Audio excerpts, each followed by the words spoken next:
Hello everybody, welcome to jurycentral.com online classes for law exams. So today I will be dealing with you the most important judgments of Supreme Court of the month March 2021. So there will be some cases which I will be discussing in length, in detail. So follow my words, watch the video till the end, and if you have any queries in your mind, you can share the same in the comment section below. So let us start. So the first one is which has been held by the Supreme Court. Army's evaluation of women SSC officers for grant of permanent commission is arbitrary. This has been held in the case of Lieutenant Colonel Nitisha versus Union of India. In a major win for women officer in Indian Army, the division bench of Dr. D.Y. Chandrachud and M.R. Shah J.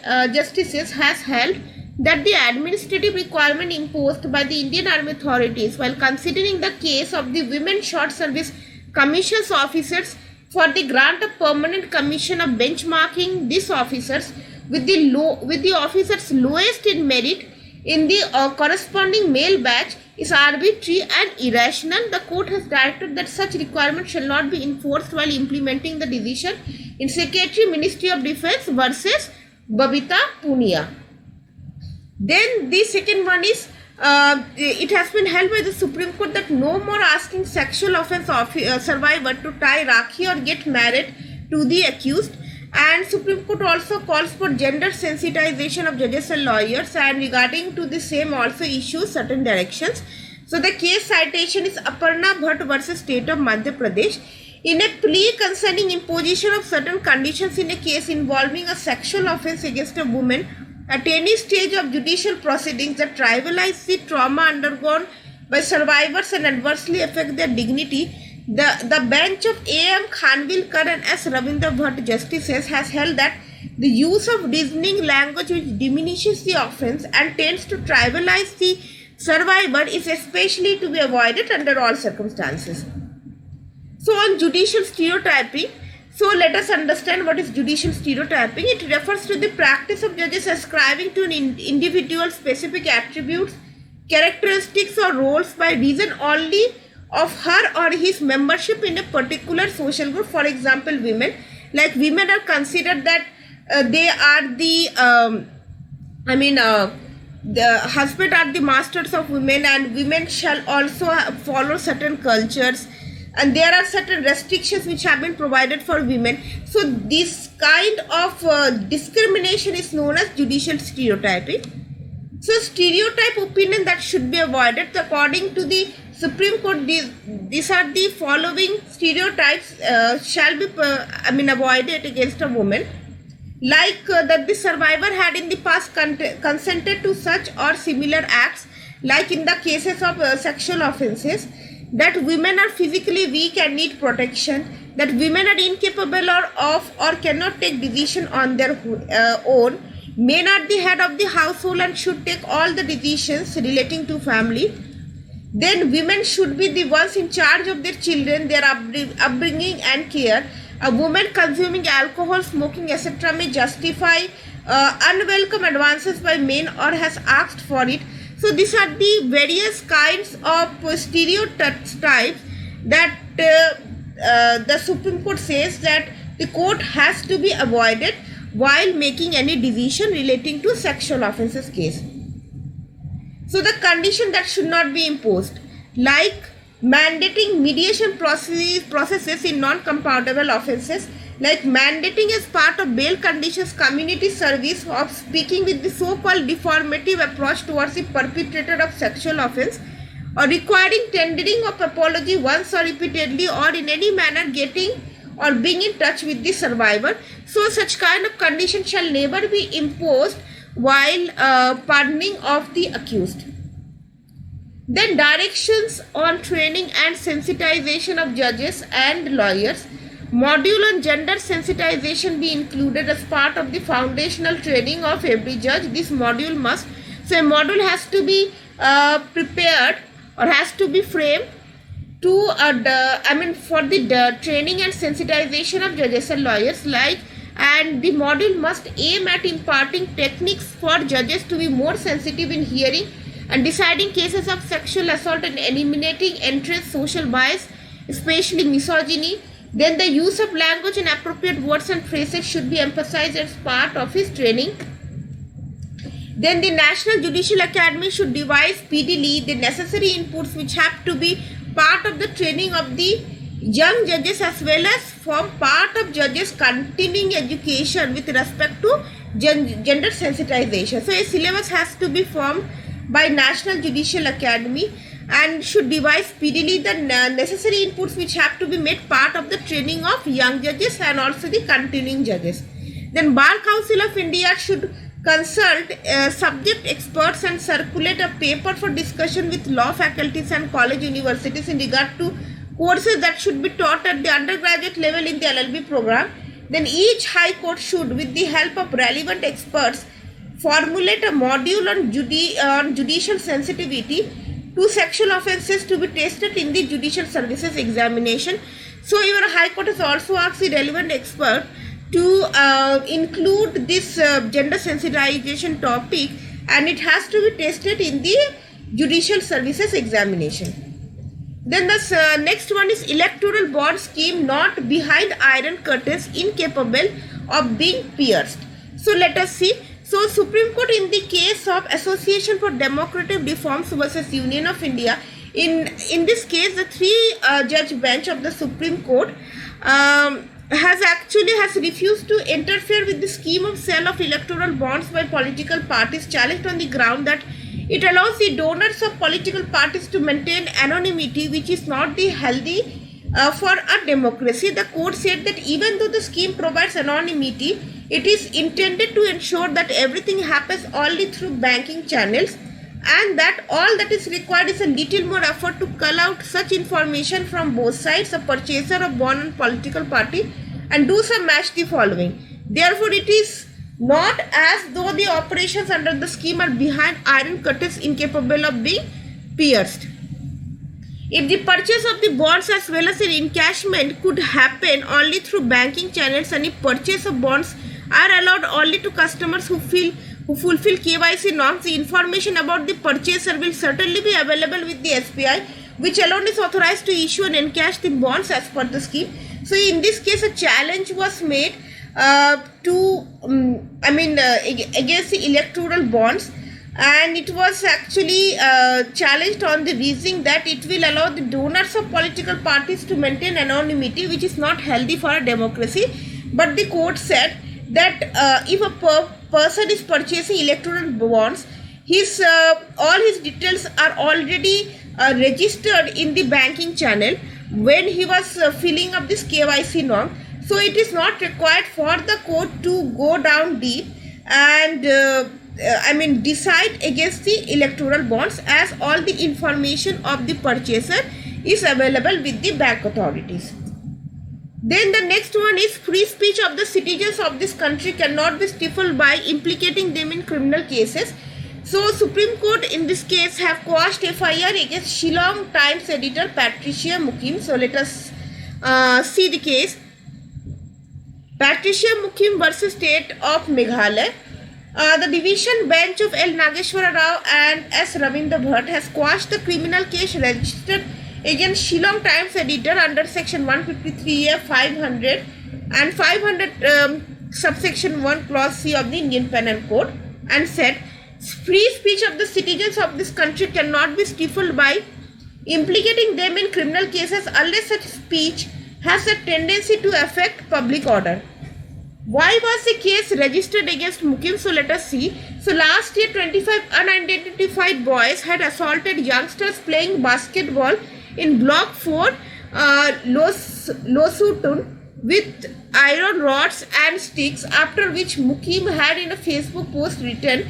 So she has written a post or say an open letter to CM of Meghalaya Conrad Sangma that what happened yesterday at Losutun, where some non-tribal youth playing basketball were assaulted with lethal weapons and are now in hospital, is unacceptable in a state with a government and a functional police. And she has also asked for a police action against the incident. So following this, the headman and the secretary Dorbar Shnong Losutun Shillong filed a complaint that the statement made by the appellant on Facebook incited communal tension which might instigate a communal conflict.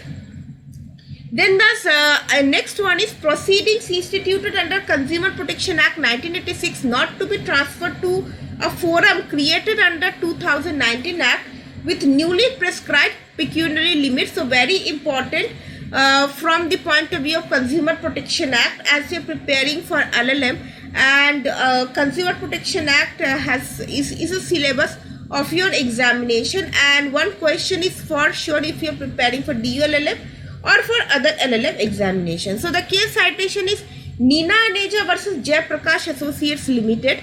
So in this, the bench of Dr. D.Y. Chandrachud and MR Shah justices has held that the proceedings instituted before the commencement of the Consumer Protection Act 2019 on 20th of July 2020 would continue before the fora corresponding to those under the Consumer Protection Act 1986, the National Commission, the State Commissions and District Commissions, and not be transferred in terms of pecuniary jurisdiction set for the fora established under the Act of 2019.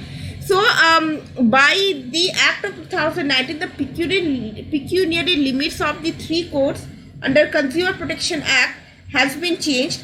So, the Supreme Court says that even if the new Act is in force, but still the pecuniary jurisdiction of the previous old cases which has been registered under Act of 1986, it won't be changed. Then proceedings instituted under, okay. So let us see the background. The material provisions of the Consumer Protection Act 2019 came into force on 20th of July 2020. So remember, Consumer Protection Act 2019 came into force on 20th of July 2020. The appellates instituted a consumer case against real estate developers before the National Consumer Dispute Redressal Commission on 18th of June 2020 under the Consumer Protection Act 1986. The NCDRC by its order dated 30th of July 2020 dismissed the consumer case on the ground that after the enforcement of the Act of 2019, its pecuniary jurisdiction has been enhanced from rupees 1 crore to 10 crore rupees. The appellant's review petition was also dismissed by the NCDRC on 5th of October 2020. In the present case, the claim of rupees 2.19 crore is below the enhanced pecuniary jurisdiction of the NCDRC. So, this was a background, and the Supreme Court held that, like I have already told you, like even if the pecuniary jurisdiction under the latest Act of 2019 has been enhanced, but still the cases which have been registered under the old Act, in those cases, the jurisdiction will be just the same. Then next one is section 195, subsection 1, clause B of subclause I CRPC doesn't bar prosecution by investigation agency against persons producing false evidence at the stage of investigation. So section 95 actually talks about the the sanction for prosecuting a person for giving false evidence during the judicial proceedings. But in this case, the Supreme Court has held that even section 195 speaks about the prosecution of false evidence which has been given in judicial proceedings, but it doesn't bar prosecution by investigation agency against person introducing false evidence at the stage of investigation, and this has been held in the case of Bhima Raju Prasad versus State. So let us read in short. The bench of M.M. Shantana Gowder and Vinit Saran justices has held that section 195 subsection 1 clause B subclause I CRPC will not bar prosecution by the investigating agency for offence punishable under section 193 IPC which is committed during the stage of investigation.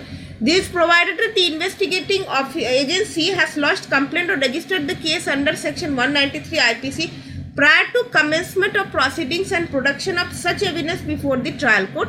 In such circumstance, the same would not be considered an offence committed in or in relation to any proceedings in any court for the purpose of section 195. So in short, what they are trying to say is that even if the trial hasn't started and no evidence has been adduced during the time of trial or during the judicial processes, but still investigation officer can lodge a complaint under section 193 of IPC and can prosecute the same. And if that happens, then section 190, the powers under section 195 will have no effect. Then can reservation for OBCs exceed upper ceiling of 50% in local elections for entirety scheduled areas? So the Supreme Court explains the triple test prerequisite. So this case law is very important if you are preparing for CLAT LLM, because if I talk about the previous year question paper, so I would say like many questions, more than 30 to 40 questions I have seen from, they have been asked from this reservation, the judgments which are based on reservations. So let us see. The case citation is Vikas Kishan Rao Gawli versus State of Maharashtra. In this 3-judge bench comprising of A.M. Khanvilkar, Indu Malhotra and Ajay Rastogi addressed the instant petition wherein a declaration had been sought that section 12 subsection 2 clause C of the Maharashtra Jila Parishads and Panchayat Samitis Act 1961 was ultra vires the provisions of Articles 243D and 243T, including Articles 14 and 16 of the Constitution. So it was challenged. The section 12 subsection 2 clause C of the Maharashtra Jila Parishads and Panchayat Samiti Act 1961 was challenged because in this act a reservation has been provided for OBCs exceeding 50%. So in this case, the Supreme Court has said that state legislations cannot simply provide uniform and rigid quantum of reservation of seats for OBCs in the local bodies across the state, that too without a proper inquiry into the nature and implications of the backwardness by an independent commission. So it is must that before providing the reservation, a commission has to be appointed which will inquire into the nature and implications of backwardness in the state, in the status community. Then the triple test for reservation. So the triple test for reservation has been laid down in the case of K. Krishna Murthy versus Union of India. So the Supreme Court again reiterates the case and sets that to set up a dedicated commission to conduct contemporaneous, rigorous empirical inquiry into the nature and implications of the backwardness core local embodies within the state. So these are the tests that has been laid down. So how a reservation has to be provided for OBC categories. To specify the proportion of reservation required to be provisioned local body wise in length of recommendation of the commission, so not to fall foul of overbreadth, and in any case such reservation shall not exceed of 50% of the total seat reserved in favor of SCs, STs and OBCs taken together. So SCs, STs and OBCs, when they're taken together, so the upper ceiling limit is of 50% and it shall not breach that limit.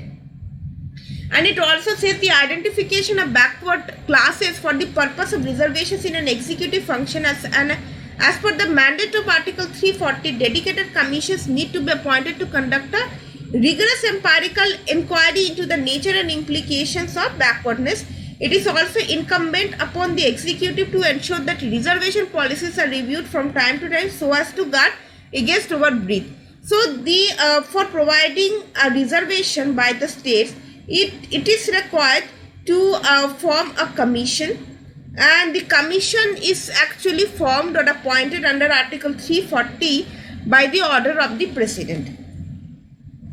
Then appointment of government official as election commissioner, a mockery of the constitutional mandate. ECs must be independent. This has been held by the Supreme Court in the case of State of Goa versus Fawzia Imtiaz Sheikh. Very important, another very important judgment.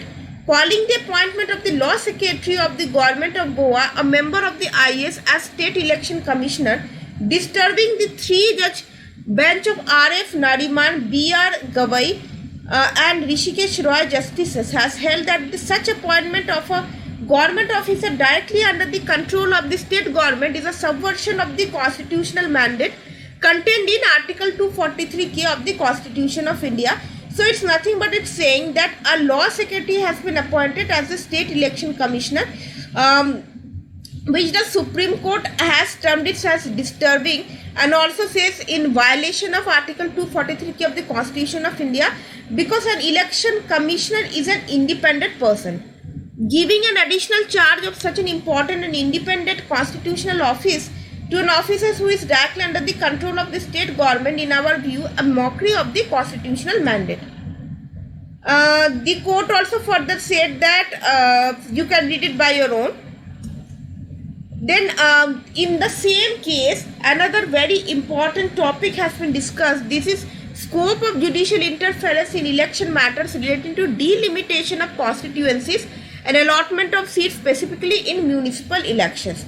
So in this case, the Supreme Court reiterated the law relating to the bar to interference by courts in electoral matters relating to delimitation of constituencies and allotment of seats to such constituencies, especially in the context of municipal elections. So under Article 243 ZZ, Clause A, it actually bars the jurisdiction of the court in matters relating to delimitation of constituency in municipal elections. Then referring to a number of judgments, the court summarized the following points. So let us see. Under Article 243 ZZ Clause B, no election to any municipality can be called in question except by an election petition presented to a tribunal, as is provided by under any law made by the legislature of a state.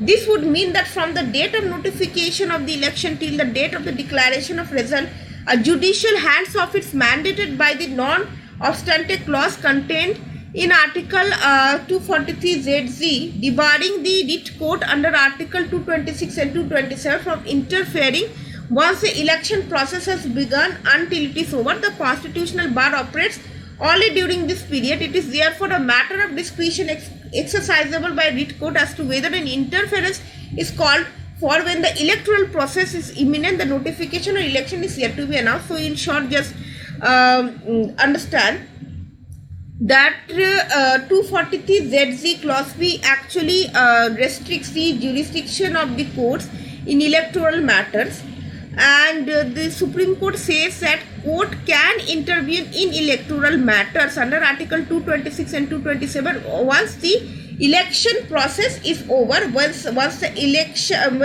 result of the election has been declared. The non-obstante clause contained in Article 243 ZZ doesn't operate a bar after the election tribunal decides an election dispute before it. Thus, the jurisdiction of the High Courts under Articles 226 and 227 and that of the Supreme Court under Article 136 of the Constitution of India operates only, is not affected, as the non-obstante clause in Article 243 ZZ operates only during the process of election. So, the validity of Article 243 ZZ only in matters relating to election processes, but not in matters relating to delimitation of constituency, because the Supreme Court or any court doesn't have the power to interfere in the matters relating to delimitation of constitution. So this has been the session of you today, and I hope you all have liked it. Do not forget to like, share and subscribe to the channel. And in the next session, I will be discussing with you the most important judgments of the months January till February. So with this note, I am signing off. Have a great day.